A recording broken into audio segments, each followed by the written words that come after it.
The chainsword roars. It rattles your teeth. But regardless of how loud it is for us, it is dead silent for the enemy. You can stand 6 inches from a Hulk, rev the engine until your own ears ring, and to the bot, it doesn't hear a sound. This here is the Paradox.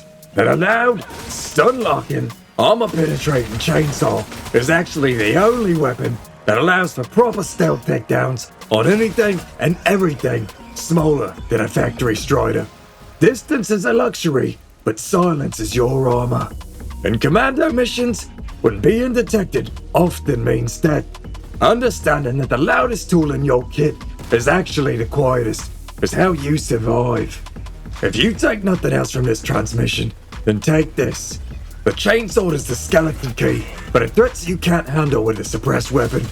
It takes the biggest, meanest threat in the field and constricts it in place until the fangs sink in. It allows you to maintain stealth, even when you have a wall of metal blocking your path. To make it work, you need to use the aim drag. I've got a full guide on that technique in the archives.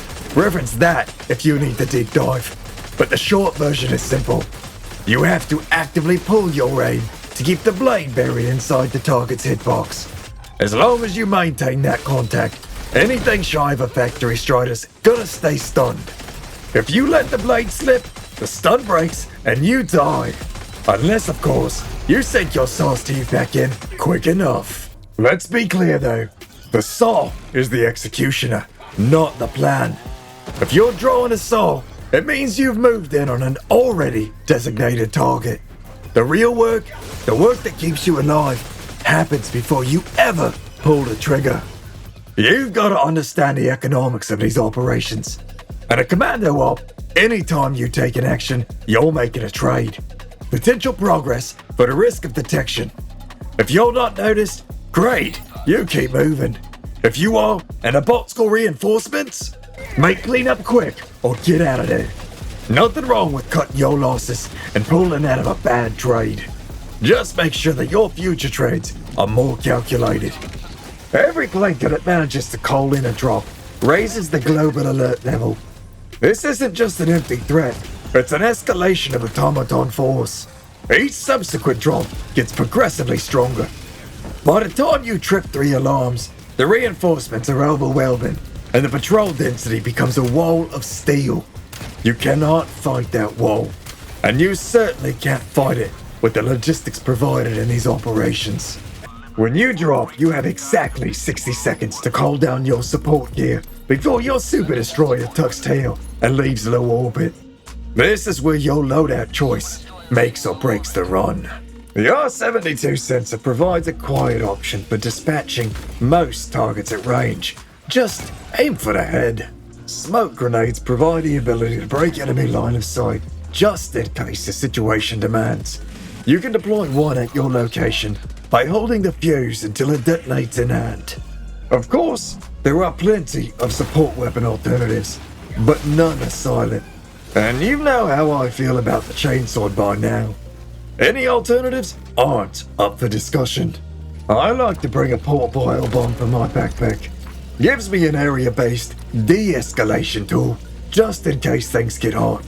Also doubles as a quick solution to secondary objectives, like ammo stockpiles or bioprocessors. Armor?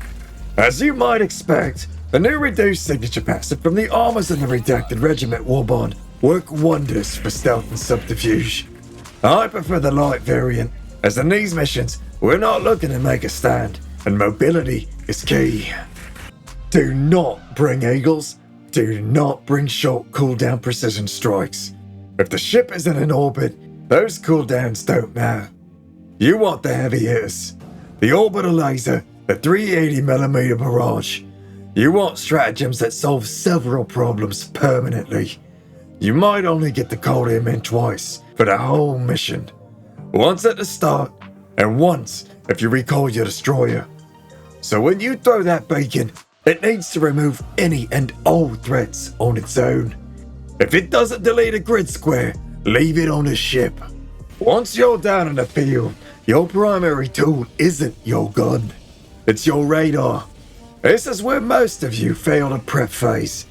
If you're dropping down into a commando mission without the UAV Recon Booster, you're making your own life more difficult. This booster increases your radar range by 50%. In a standard mission, that's a luxury. In a commando mission, that's life support. Knowledge is power. Knowing that a patrol is flanking you an additional 10 seconds in advance can be the difference between extraction and a shallow grave. It allows you to spot the gaps in the enemy line before you commit to movement. It's the single highest value booster you can bring. If you have a squad, make someone take it. If you're solo, it's mandatory. Now, extra range on the radar is great, but you still have to know how to understand what you're looking at. It gives you data, but it's up to you to interpret it. You see a patrol on a minimap, dots in a line, moving in a direction. Scout them out, but stay clear. No reason to engage. You see big dots, you see small dots. A rookie looks at the big dots, the hulks, the striders, and gets nervous. A veteran commando looks at the small dots and sees the real threats. The big targets are all brawn. You know where they are, you know what they do. Dangerous, but they're just the inorganic muscle.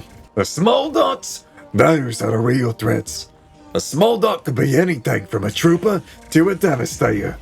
Small dots are infantry, and the radar doesn't distinguish between a light infantry unit that calls for backup and a heavy infantry unit that soaks up your ammo. Until you have a visual confirmation, every small dot is a potential mission ender. This is where counting your targets pays off. Before you engage an objective, you count 5 small dots. Those dots need to be identified and potentially eliminated before you move to larger threats. You maneuver to a flank. You visualize. You identify 3 troopers, 1 commissar, 1 devastator. You now know your priority targets in that outpost. Leave the dev for last. You do not move in until you know exactly which remaining dots can make a reinforcement call. You plan your path to wipe the collars first, or to avoid them entirely. The devastator can wait. The Hulk can wait. The flare cannot. This is the P.Y.T.H.O.N Protocol. Prioritize your threats. Halt outbound noise. Hit the targets that can call in help first. No exceptions.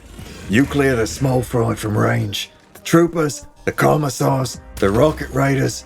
You delete them from the shadows. You never let him see you. You clear the colas, and now you're left with the mecha muscle. A Hulk patrolling a doorway. A wall strider sitting on an encryption key. You can't snipe them silently, and you can't go around them. That's when you switch to the chainsword. You move silently, you do not shoot. You come up behind the socialist. You rev the motor. To you, it sounds like you're in a lumber yard. To them, nothing. The moment you make contact, the Hulk locks up. It can't turn, it can't flame. You're dismantling it while it's still standing. The saw allows you to remove the heavy piece from the board without flipping the table. It turns a tactical roadblock into a silent execution. The wall strider, same strategy. With the rifle, it's a problem. It deflects shots, it suppresses your position, it forces you to move. With the saw, it's just another obstacle to be dismantled. You sneak up, cut into the legs. The saw's impact destabilizes the thing. Hold steady, and eventually it falls. You solved the problem without using ordnance, and the rest of the outpost can hear. It's not just for the bolts themselves, it's for their bases too. Vince is blocking your flank, right through them. Barricade slowing you down, saw them into pieces. You can even dismantle a bolt fabricator.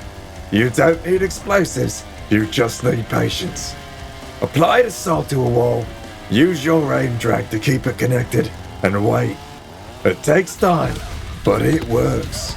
And the bot's standing 10 meters away. It doesn't even turn around. Neither environmental or building destruction makes any sound for our enemies to hear, so long as it's done with a chainsaw. It gives you the freedom to carve your own path. Know your limits. If you see a factory strider, you walk away. You crawl away. You do not engage a walking fortress with a chainsaw. Not in this theater, Commando. That's not bravery. That's a waste of paperwork. In these ops, you have to be perfect. Because here, you don't have orbital support. You land with 0 reinforcements. What does that mean to you? Well, when your squad mate catches a rocket with his face, the next diver doesn't just drop back in from the sky. Super Destroyer's gone, remember? You have to find your backup. You have to crawl through the mud to find reinforcement pods scattered across the battlefield. Frozen divers, sitting in the dark, waiting for someone to punch in a wake-up code. When you reinforce, you aren't calling for help. You're just linking systems to thaw out the leftovers, just in case you eventually fall. That's the level of support we're working with. If you die before you link those pods, the mission's over. The squad is wiped. Finally, the manual recall. You have one chance to bring your Super Destroyer back for 60 seconds. Just one. The safe play is to save this for extraction. When the Pelican is coming in and the map is swarming, having a fresh orbital laser to guard the ramp is a good insurance policy. But you don't have to save it. If you're pinned down on an objective, or you need a resupply to keep the mission alive, use it. But treat it like a nuclear option. Exhaust every other resource first. Use your grenades, use your stems, use your sidearm. Only when you're completely out of options do you hit that input. And when you do, make sure you drop your heavy hitters immediately. Squeeze every ounce of value out of that 60-second window. Remember, tactics win the mission. The gear just makes it possible. Prioritize the silence. Equip the UAV Recon. Watch the small dots on your radar, because they're the ones that will get you killed. But keep that motor revved for the War Striders and the Hulks. Because when the big targets block your path, the chainsaw is the only way to clear the road without waking up the neighborhood. Subscribe to sync your Super Destroyer for future broadcasts. Check your sights and go execute the mission, Commando.